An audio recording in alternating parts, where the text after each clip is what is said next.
Thanks for having this. I'm really tickled to be here.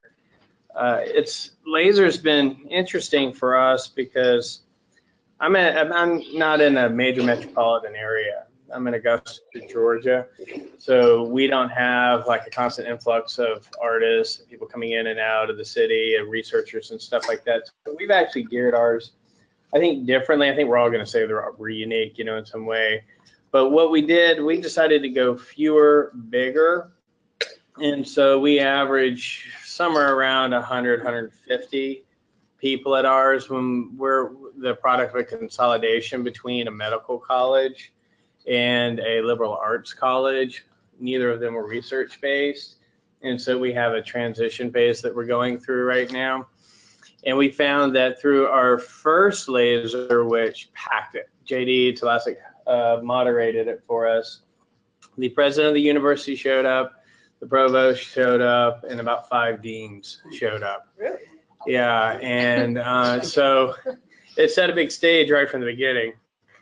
And what we found was it was the one thing that seemed to bring campuses together, because we did not have a history of having any kind of conversation between the arts and sciences. I don't think the artists really wanted to interact with the scientists, and I don't think the scientists really thought ever about interacting with artists, you know, honestly, if you want to, you know, we're in the Southeast and stuff like that. So that's kind of our stage. But we found that on campus, we do a lot of really interesting stuff that we won't really tell very well, you know. So we have researchers that are doing engaging projects and artists that are doing engaging work, but we don't tell the story very well. So after the first one, I went to the Provost Council and I kind of pitched them an idea, and I said I would like to make this a university-wide thing rather than an art thing. And so what we do now is me, the art department, it's really just me, organizing this thing. Is I kind of organize it but I go out to colleges and other departments and I have them host it. So like I'll go to the College of Nursing and I say, would you like to host a laser talk? I'll provide the art side. Do you have any engaging, interesting people on your side who you would like to put on a panel? And we've kind of gotten to the point where we really don't think about a theme. We just kind of put people on the stage and we have the conversation. I act like a moderator afterwards. We do the short presentations, and then I kind of piecemeal things together in my mind, and the audience corrects me as, you know, they rethink and re-envision things, and we go back and forth and talk about this. But the success of ours comes from the fact that each college or department has skin in the game, and then they can fill it, because otherwise ours has the same. I mean, if we were going to do it like a traditional one, I would have the same students who we made to go each time. And what I'm looking for is a different audience, so we can build kind of a sense of collaboration, interdisciplinary research, things like that on campus. So I really want the art department itself, or like design and art making, to be at the core of the institution rather than on the fray of the institution. And it's given us a voice. We seem to be doing really well. We have I brought up College of Nursing because they're going to go next, and they're going to do telemedicine and social justice is what they're going after, which I didn't think College of Nursing would do something like that, but they said that's really what they're about. So it should be engaging. We've been fortunate to have some pretty interesting people. James Elkins was ours last year. He's a very interesting art historian. He came in and talked. But so far, so good. It's a lot of work. Funding is a big deal.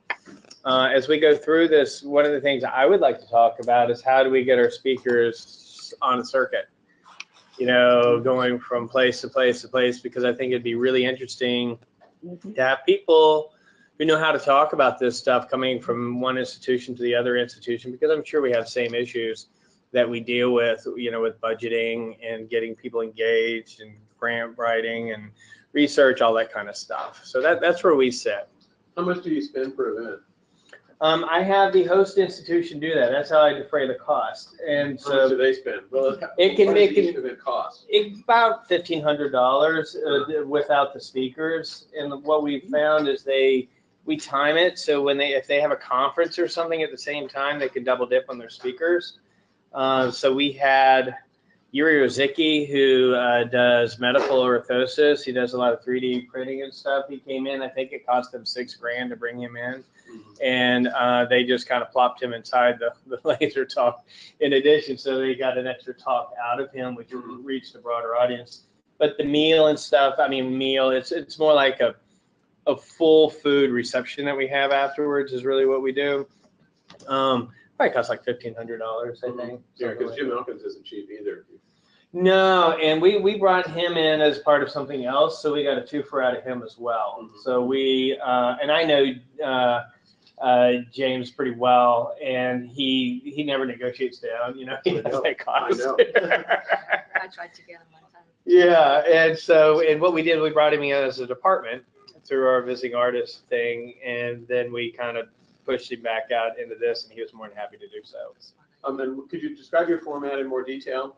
Okay, so basically what happens is I have the dean or the chair or whoever it is from the host institution come up first. They give about a 3 to 4 minute kind of introduction about what they're doing, why this is interesting to them, you know, how they succeed from having this. Then I come up and I talk about the structure of laser, the history within the university, how the night is going to work. And then I introduce each person right then. And so I don't go speaker, introduce. I introduce everybody. And then we just have, you know, one after another. They get between 10 and 12 minute speeches. They're called 3 to 4, you know, kind of depending on the night. Then after that, what I do is I don't interview them a whole lot beforehand, because I found that if I have a preconceived notion of what's happening, then my kind of organizing the event and narrating is boring, you know, and it seems very formulaic. But if I try to take notes as they talk, and then I say, so in my mind, it seems like what a common ground tonight, or things that you were talking about in general, seem to fall around this notion. Would you agree with me on that? And if anybody in the audience, do you have anything separate that you would like to add to that? And then we start the conversation like that. You know, I know I'm going on, but then it kind of organically grows. And it seems like if I work it that way, then the panelists ask each other questions more frequently.